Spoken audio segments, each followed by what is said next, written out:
Hello again, and thanks for joining. So this rather dull looking box actually contains quite an interesting model that we're going to have a look at today. It's from Märklin and it's number 36626, and it's an electric locomotive of class BR146. And you'll see here on the end of the box a colour photograph showing the livery, the Euro Express livery on this locomotive. You'll see as well these logos down the bottom. It says it's for 3-rail operation, and it also is DCC, and it has sound as well. So it's quite an interesting model. Round the back though, it looks as though it also runs on DC as well as DCC, so we're going to give that a try today and see if it actually runs.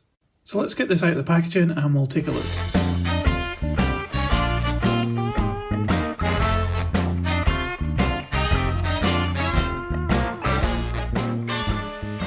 So you saw there as we took the model out of the box, it had a sleeve at the back holding some leaflets in it. That's quite a neat arrangement that Märklin have done. I think they've updated their model boxes. It's quite a neat way of storing these little leaflets and bits and pieces of paper that you get with these models these days. This is the first thing we're going to have a look at. It's a booklet specific to this model. You can see a nice colour picture of the locomotive on the cover there, along with the number 36626. So this leaflet has a number of different languages, and here we have the English version. It's got some safety notes as well, you know, because you've got to be safe with these locomotives, and you also have some operating instructions and a list of the functions that DCC settings can control on this locomotive. And this table here shows you all the features that you can enjoy with this locomotive under DCC. Some of the things there include the headlights, and most of the rest of it is sound effects. As well as all the different language variations, you also get this here, which is showing you how to take the model apart. It looks as though it's just one screw, but we'll give that a go in a little bit. And you can also see here where you can take the skid off the bottom as well if you need to. There's details about how to oil this locomotive,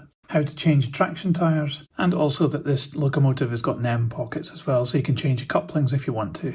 And finally, at the back of the leaflet, you can see an exploded view of all the parts that make up this locomotive. There's quite a few of them. And then we have some part numbers here as well. And when you're finished with this model, don't put it in the dustbin.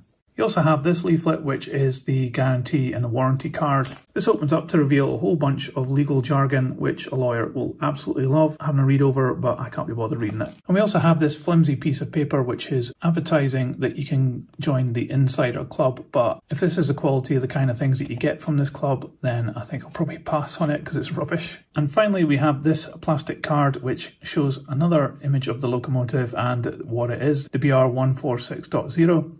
And then it has some details here. This is for the DCC control, but it's all in German. There isn't a multilingual version of this, unfortunately, as well as some more wording in German, so I'm not actually sure what that is, but it's obviously to do with setting this up for digital control. Before we get the model out of the packaging, you can see that this is still quite clear. Sometimes when Märklin models get a bit older, this packaging starts to lose its colour and become brittle, and then it doesn't support the locomotive inside. This one is fairly new, so it hasn't done that yet, but it might do it over time, so it's something to be aware of.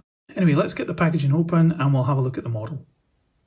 Okay, so here it is out of the packaging, and straight away what strikes you is this remarkable paint job and finish that this model has. It's quite an unusual finish for this locomotive, and I don't see often very many purple locomotives unless it's a limited edition one that maybe Hornby's made.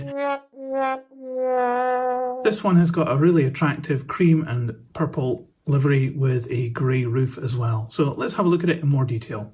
So let's start here at number 1 end of the locomotive, and looking at the profile at the front of this locomotive, it really captures the spirit of this class 146, and it has so many nice little features added on here. So the first things you'll notice obviously is the little handrails that have been added in. They're just little plastic parts, but they are separate and they've been added in faithfully onto the front of this locomotive here. Although that said, the one between the windows does look as though it's hanging down a little bit. So I didn't buy this model as new, I got it as a second-hand model, but I actually don't think it's ever been out the packaging. So I think actually this little defect here is from the factory, where it's just not quite centred, and that's a bit of a shame. The windows are very clear and a flush fit, and I really like the black surround that these windows have, and you can see inside the cab no problem at all. You can see that it's quite well moulded with the seats and the control panels there.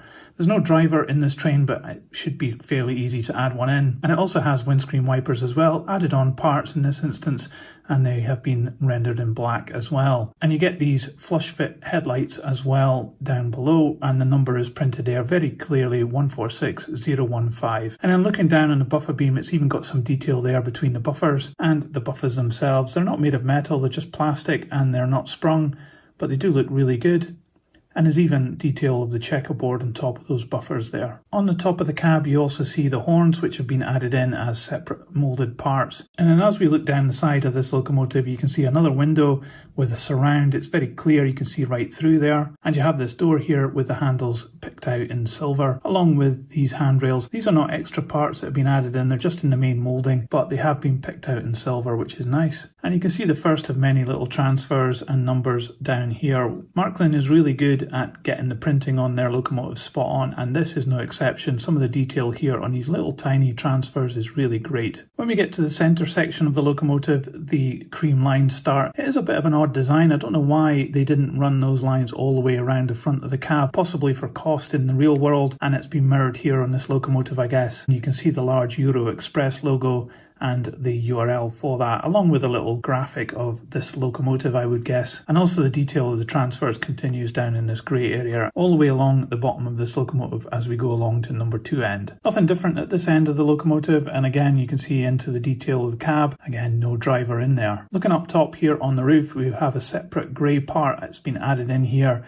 and this is where the pantograph is fitted onto. The pantograph in this instance is a combination of metal rods and plastic parts with a metal skid on top. It doesn't look as though there's any provision for collecting current from above. I might be wrong in that. I'll open it up and we'll have a look. But these are very nice and delicate pantographs, and they're spring loaded as well. You can't really see the spring at all, they're down here, but that's a really nice design of pantograph. Looking further down, we've got a silver grille added in here, and then we have these white and red electric cable parts added in as separate pieces, along with this little aerial here which is added in as well, and finally another pantograph here. But there's certainly a lot of detail added into the roof, and there's a lot of little panels being moulded into that. Looking down below, you've got the typical Märklin coupling hanging out the front here on an M pocket, and then you've got this snowplow part here underneath the main cab. This looks as though it's been push fit in here, so I'm thinking you could probably pull this out and take out the coupling and maybe add in some other details there. There's no detail bag in with this model, so if you want to do that, you'd have to think about how to make that yourself. And then you have the bogies here. The really nice relief on these bogies, very delicate. You can see the little tiny pipe there just by the front wheel that's been moulded into these bogies, and you can see the brake gear here as well.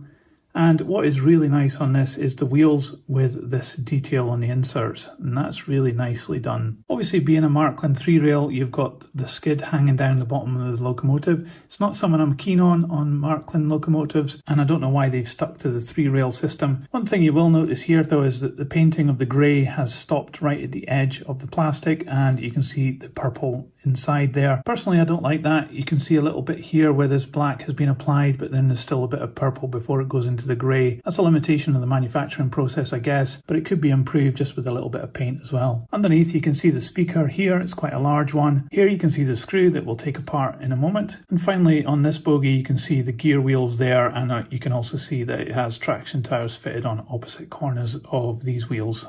So let's open this up and we'll have a look inside.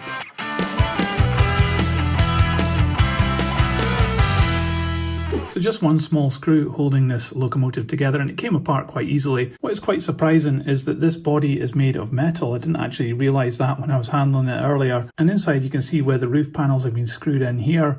You can also see where the pantographs have been attached here, and as suspected, there's no provision for picking up from the overhead electrics on this model, so there's no wiring in there to allow that to happen. At each end, these cab parts look as though they could come out quite easily if you wanted to fit in a driver, and then you can also see where the lights attach for the directional lighting. The chassis is also made of metal, and it has obviously this large circuit board on the top, but it also has small circuit boards at each end which control the lighting. This looks as though they're just little tiny LEDs which shine through these lights and illuminate the front of the or the back of the locomotive. You can see under the circuit board it has the motor there with a flywheel and the drive shafts going out to both bogies, so both of them are driven through those shafts and both have gearboxes on top of the bogies. And here is a piece of tape which is holding down some wiring as well. It's a bit of a tangle there, that's not very good, but at least they put this tape over it just to cover it up and make it look good. And here you can see the chip on top of the circuit board as well. So there's nothing obvious on this circuit board to switch between DC and DCC, so I'm assuming it's just automatic. It'll understand what's happening. So let's give this a try and see what happens, but first I'll put the body back on.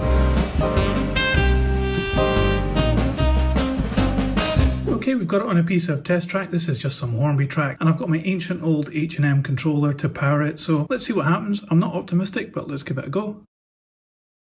So nothing happened there, it just looked as though it was trying to short out the controller, and we're not going to be able to get this running today.